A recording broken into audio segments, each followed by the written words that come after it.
നിയമസഭാ തെരഞ്ഞെടുപ്പ് ഫലം വരാൻ ഇനിയും 3 ആഴ്ച ഇരിക്കെ ഭൂരിപക്ഷം ആർക്ക് എന്നതും നിശ്ചയമില്ല. എങ്കിലും കോൺഗ്രസ് മുഖ്യമന്ത്രിയെ ചൊല്ലി ചർച്ചകൾ സജീവമാണ്. തെരഞ്ഞെടുപ്പ് പ്രഖ്യാപനം വരും മുമ്പ് ഇത്തരത്തിൽ ചില ചർച്ചകൾ ഉയരുകയും ദേശീയ നേതൃത്വം ഇടപെട്ട് അവസാനിപ്പിക്കുകയുമായിരുന്നു. പോളിംഗ് കഴിഞ്ഞതോടെ സംസ്ഥാനത്ത് UDFന് മുൻതൂക്കം ലഭിക്കുമെന്ന പ്രചാരണം വന്നപ്പോഴാണ് വീണ്ടും മുഖ്യമന്ത്രി വിഷയമായത്. എറണാകുളം ജില്ലയിൽ നിന്ന് മുഖ്യമന്ത്രി വരണമെന്ന ആഗ്രഹമുണ്ടെന്ന് DCC പ്രസിഡന്റും സ്ഥാനാർത്ഥിയുമായ മുഹമ്മദ് ഷിയാസ് പറഞ്ഞു. മുഖ്യമന്ത്രിയെ ഹൈക്കമാൻഡ് തീരുമാനിക്കുമെന്ന് കായംകുളം മണ്ഡലത്തിലെ സ്ഥാനാർത്ഥി M. ലിജു പറഞ്ഞു. മുഖ്യമന്ത്രി ആലപ്പുഴയിൽ നിന്നോ എറണാകുളത്ത് നിന്നോ എന്ന മാധ്യമപ്രവർത്തകരുടെ ചോദ്യത്തിന് നല്ല മെയ്വഴക്കത്തിലാണ് രമേശ് ചെന്നിത്തല മറുപടി പറഞ്ഞത്. മുഖ്യമന്ത്രി കേരളത്തിൽ നിന്നുണ്ടാവും, ആരാണെന്ന് ഹൈക്കമാൻഡ് തീരുമാനിക്കും. കോൺഗ്രസ് ജനാധിപത്യ പാർട്ടിയാണെന്നും അവിടെ ആർക്കും അഭിപ്രായം പറയാമെന്നുമായിരുന്നു. ചെന്നിത്തല മുഖ്യമന്ത്രിയാവണമെന്ന K. സുധാകരന്റെ അഭിപ്രായത്തെക്കുറിച്ചുള്ള ചോദ്യത്തിന് AICC ജനറൽ സെക്രട്ടറി KC വേണുഗോപാലിന്റെ മറുപടി, UDF അധികാരത്തിലെത്തിയ ലീഗ് ഉപമുഖ്യമന്ത്രി സ്ഥാനം അങ്ങോട്ട് ആവശ്യപ്പെടില്ലെന്നും മുന്നണിയെ പ്രതിസന്ധിയിലാക്കില്ലെന്നുമുള്ള PK കുഞ്ഞാലിക്കുട്ടിയുടെ പരാമർശവും ചർച്ചയാവുന്നുണ്ട്. പ്രശ്നങ്ങളില്ലാതെ കോൺഗ്രസ് മുഖ്യമന്ത്രിയെ തീരുമാനിക്കണമെന്ന നിർദ്ദേശവും കുഞ്ഞാലിക്കുട്ടി വെച്ചിട്ടുണ്ട്.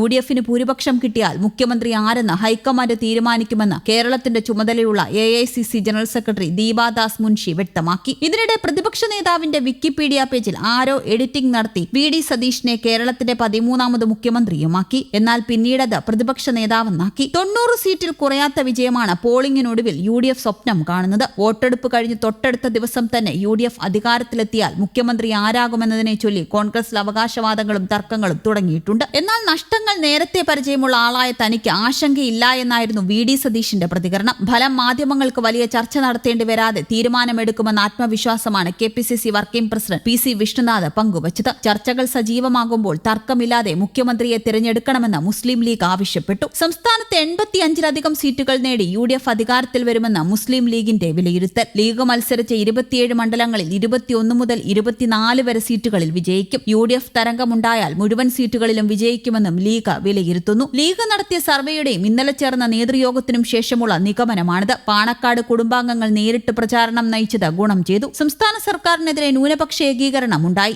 താഴെത്തട്ടിൽ ഭരണവിരുദ്ധ വികാരം അലയടിച്ചെന്നും ലീഗ് വിലയിരുത്തുന്നു. മലപ്പുറത്ത് ലീഗ് മത്സരിച്ച 12 സീറ്റിലും വിജയിക്കും. ഐക്യത്തോടെ കോൺഗ്രസ് പ്രവർത്തിച്ചത് നേട്ടമുണ്ടാക്കിയെന്നും ലീഗ് വിലയിരുത്തി. അതേസമയം 100 സീറ്റ് നേടി UDF അധികാരത്തിൽ വരുമെന്നാണ് കോൺഗ്രസ് നേതാക്കളുടെ ആത്മവിശ്വാസം. കൃത്യമായ ഭൂരിപക്ഷത്തോടെ UDF അധികാരത്തിൽ വരുമെന്ന് AICC general secretary KC Venugopal കഴിഞ്ഞ ദിവസവും പറഞ്ഞിരുന്നു. 100 സീറ്റ് കിട്ടുമെന്നും വലിയ ആത്മവിശ്വാസമുണ്ടെന്നും KC വേണുഗോപാൽ പറഞ്ഞു. 100 സീറ്റ് എന്ന പ്രവചനമാണ് പ്രതിപക്ഷ നേതാവ് VD സതീഷിനും നടത്തിയത്. UDF പൂർണ്ണ ആത്മവിശ്വാസത്തിലെന്നും കേരളത്തിൽ UDF തരംഗം ഉണ്ടാകുമെന്നും 100 സീറ്റിലധികം നേടുമെന്നുമായിരുന്നു KPCC പ്രസിഡന്റ് സണ്ണി ജോസഫിന്റെയും പ്രതികരണം. കേരളത്തിൽ UDFന് വിസ്മയകരമായ വിജയമുണ്ടാകുമെന്നും 100-ലധികം സീറ്റുകൾ നേടുമെന്നും RSP നേതാവും കൊല്ലം MPയുമായ NK പ്രേമചന്ദ്രനും പ്രതികരിച്ചിരുന്നു. തുടർഭരണം ലഭിക്കുമെന്ന് കൃത്യമായി പറയാൻ ആർജവമുള്ള ഒറ്റ നേതാവ് CPM-നില്ലെന്നും അദ്ദേഹം കുറ്റപ്പെടുത്തി. പോളിംഗ് ശതമാനത്തിൽ വൻ വർധനമുണ്ടായെന്നും അദ്ദേഹം പറഞ്ഞു. News desk Kerala Kaumudi.